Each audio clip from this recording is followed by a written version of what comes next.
Ако искаш истински приятели, бъди истински себе си.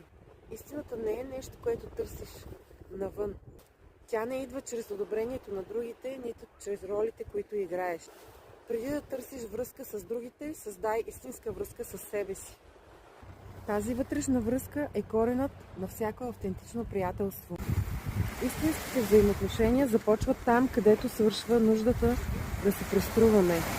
Но това изисква смелост да се изправиш пред себе си, да наблюдаваш мислите си, да признаеш раните си, без да ги прикриваш с усмивка. Ти не си мислите си, ти не си емоциите си, ти си този, който ги наблюдава. Не се опитвай да бъдеш перфектен, опитвай се да бъдеш автентичен.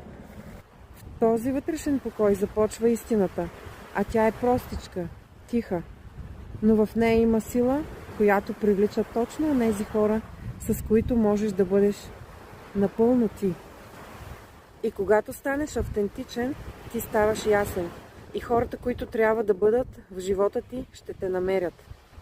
Ще те намерят без усилие, без страх, без маски. Задай си въпроса, коя част от себе си все още се опитвам да скрия. И после направи нещо малко, но смело. Покажи я. Истинската сила е в автентичността.